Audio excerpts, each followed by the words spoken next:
Apa itu koperasi? Pasti masih banyak orang yang mengira koperasi adalah seperti ini atau seperti ini. Sekarang mari kita simak bersama-sama apa itu koperasi. Koperasi berdasarkan Undang-Undang Nomor 25 Tahun 1992 adalah badan usaha yang beranggotakan orang seorang atau badan hukum koperasi dengan melandaskan kegiatannya berdasarkan prinsip koperasi sekaligus sebagai gerakan ekonomi rakyat yang berdasar atas asas kekeluargaan. Setelah mengetahui apa itu koperasi, mari kita cari tahu landasan dasar dari koperasi. Landasan dasar dari koperasi diantaranya: 1. Landasan ideal, yaitu Pancasila. 2. Landasan struktural, yaitu Undang-Undang Dasar 1945. 3. Landasan mental, yaitu kesetiakawanan dan kesadaran pribadi. Dan terakhir, landasan operasional berdasarkan Undang-Undang Nomor 25 Tahun 1992 dan AAD ART Koperasi. Tentunya sebuah koperasi atau badan usaha lainnya memiliki tujuan tertentu. Jadi, apa tujuan koperasi? Antara lain: 1. Membantu memperbaiki taraf hidup maupun ekonomi para anggotanya, serta masyarakat di sekitar. 2. Membantu pemerintah mewujudkan kehidupan masyarakat yang maju, adil, dan makmur. Dan terakhir, meningkatkan tatanan perekonomian di Indonesia berlandaskan Pancasila dan Undang-Undang Dasar 1945. Selain itu, koperasi pun memiliki prinsip perkoperasian. Berikut penjelasan mengenai prinsip koperasi. Pertama, keanggotaan bersifat sukarela dan terbuka. Kedua, pengelolaan dilakukan secara demokratis. 3. Pembagian sisa hasil usaha dilakukan secara adil sebanding dengan besarnya jasa usaha tiap-tiap anggota. Keempat, pemberian balas jasa terhadap modal. Kelima, kemandirian. Dalam mengembangkan koperasi, maka koperasi melaksanakan pula prinsip koperasi sebagai berikut, yaitu pendidikan perkoperasian dan kerjasama antar koperasi. Dengan berkoperasi, kita akan mendapatkan beberapa manfaat, di antaranya: 1. Dapat menyediakan kebutuhan anggota dengan harga murah dan terjangkau. 2. Dapat menjadi agen pemasaran produk. Dan terakhir, pelayanan yang cepat. Bentuk koperasi sesuai dengan pasal 6 Undang-Undang Cipta Kerja yaitu: pertama, koperasi primer. Kedua, koperasi sekunder. Koperasi primer dibentuk paling sedikit oleh 9 orang dan koperasi sekunder dibentuk oleh paling sedikit 3 koperasi. Selanjutnya, syarat pendirian koperasi. Untuk syarat pendirian koperasi, ada perbedaan antara koperasi primer dan koperasi sekunder. Syarat koperasi primer terdiri dari: syarat koperasi sekunder sama dengan koperasi primer, tetapi ada dokumen tambahan terdiri dari: apakah koperasi hanya untuk simpan pinjam saja? Jenis koperasi didasarkan pada kesamaan kegiatan dan kepentingan ekonomi anggotanya. Adapun jenis-jenis dari koperasi diatur pada pasal 67 Permenkum UKM nomor 09/2018, yaitu koperasi berdasarkan keanggotaan, yaitu koperasi unit desa, koperasi pasar, koperasi pegawai negeri, koperasi sekolah. Koperasi berdasarkan jenis usaha. 1. Koperasi serba usaha. 2. Koperasi simpan pinjam. 3. Koperasi konsumsi. Dan 4. Koperasi produsen. Selanjutnya, koperasi berdasarkan tingkatan.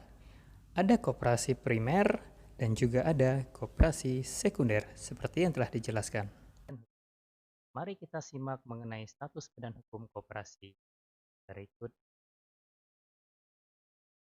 Koperasi memperoleh status badan hukum setelah akta pendiriannya disahkan oleh pemerintah. 1. Untuk mendapatkan pengesahan sebagaimana yang dimaksud, para pendiri mengajukan permintaan secara tertulis disertai akta pendirian koperasi. Pengesahan akta pendirian diberikan dalam jangka waktu paling lama 3 bulan setelah diterimanya permintaan pengesahan. Pengesahan akta pendirian diumumkan di dalam Berita Negara Republik Indonesia. Berikut di antara syarat pengajuan badan hukum koperasi.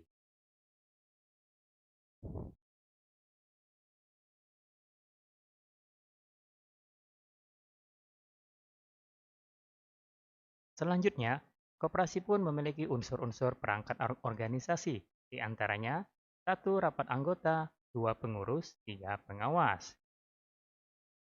Penjelasan singkat mengenai rapat anggota. Rapat anggota adalah rapat yang dihadiri oleh seluruh anggota koperasi, merupakan kekuasaan tertinggi di dalam organisasi koperasi, dan di dalam rapat anggota, setiap anggota mempunyai hak suara yang sama, yaitu satu anggota, satu suara. Rapat anggota harus diselenggarakan minimal 1 tahun sekali, ditentukan jumlah quorum, fungsi, dan wewenang di dalam rapat anggota. Rapat anggota perlu diatur ketentuan yang membedakan antara rapat anggota dan rapat anggota luar biasa. Rapat anggota merupakan perwujudan dari karakteristik koperasi, yaitu anggota sebagai pemilik sekaligus sebagai pengguna jasa koperasi. Rapat anggota menetapkan anggaran dasar, kebijakan umum di bidang organisasi, manajemen, dan usaha koperasi, pemilihan, pengangkatan, pemberhentian pengurus dan pengawas koperasi. Rapat anggota juga menetapkan rencana kerja, rencana anggaran pendapatan dan belanja koperasi, serta pengesahan laporan keuangan. Pengesahan pertanggungjawaban pengurus di dalam pelaksanaan tugasnya, dan pembacaan laporan pembagian sisa hasil usaha koperasi, penggabungan, peleburan, pembagian, dan pembubaran koperasi. Selain itu juga, penjelasan mengenai pengurus dan badan pengawas koperasi. Pengurus. Pengurus harus dipilih dari dan oleh anggota koperasi di dalam rapat anggota. Pengurus merupakan pemegang kuasa rapat anggota. Untuk pertama kali, susunan dan nama anggota pengurus dicantumkan di dalam akta pendirian. Masa jabatan pengurus paling lama 5 tahun. Persyaratan untuk dapat dipilih dan diangkat menjadi anggota, kualitas pengurus sangat mempengaruhi keberhasilan koperasi di dalam mencapai tujuannya. Pengurus tidak boleh mempunyai hubungan keluarga dengan pengurus lain dan pengawas. Jumlah pengurus harus ganjil. Selain itu, pengurus pun memiliki tugas-tugas antara lain mengelola koperasi dan usahanya, mengajukan rencana kerja, menyelenggarakan rapat anggota, mengajukan laporan keuangan dan pertanggungjawaban pelaksanaan tugas, menyelenggarakan pembukuan keuangan dan inventaris secara tertib, memelihara daftar buku anggota dan pengurus. Selain itu, pengurus pun memiliki wewenang, mewakili koperasi di dalam dan di luar pengadilan, memutuskan penerimaan dan penolakan anggota baru, serta pemberhentian anggota sesuai dengan ketentuan di dalam anggaran dasar. Pengurus pun melakukan tindakan dan upaya bagi kepentingan dan kemanfaatan koperasi sesuai dengan tanggung jawabnya dan keputusan rapat anggota. Selain pengurus koperasi, pengawas koperasi pun memiliki tugas. Pengawas koperasi dipilih dan oleh anggota koperasi dalam rapat anggota yang bertugas untuk melakukan pengawasan terhadap pengelolaan dan kebijakan koperasi. Secara ideal, selayaknya anggota koperasi sebagai pemilik dapat melakukan pengawasan terhadap jalannya koperasi. Namun, dalam pelaksanaannya secara spesifik, fungsi pengawasan di dalam koperasi dilakukan oleh seorang pengawas. Dalam anggaran dasar diatur antara lain, persyaratan, masa jabatan, tugas, kewajiban, dan wewenang pengawas.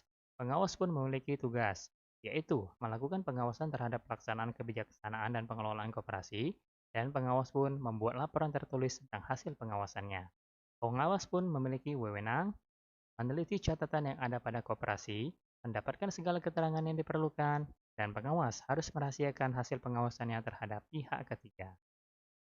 Selain pengurus dan pengawas koperasi, di dalam koperasi pun biasanya terdapat pengelola koperasi. Pengelola koperasi diangkat berdasarkan kebutuhan koperasi, diangkat oleh pengurus koperasi, bertugas untuk mengelola usaha koperasi dan dapat disebut dengan istilah manajer, direksi, atau kepala unit usaha. Rencana pengangkatannya pun harus terlebih dahulu mendapat persetujuan dari rapat anggota. Hubungan dengan pengurus berdasarkan suatu perikatan atau perjanjian yang memuat sekurang-kurangnya. Lamanya perjanjian kerja, hak dan kewajiban masing-masing pihak, penyelesaian perselisihan. Apabila salah seorang anggota pengurus diangkat menjadi pengelola, maka anggota pengurus yang bersangkutan melepaskan diri dari jabatannya sebagai pengurus dan mempertanggungjawabkan pelaksanaan tugasnya kepada pengurus. Demikianlah informasi mengenai perkoperasian ini. Untuk informasi lebih lengkapnya nanti akan kami tampilkan dalam video-video selanjutnya. Wassalamualaikum warahmatullahi wabarakatuh.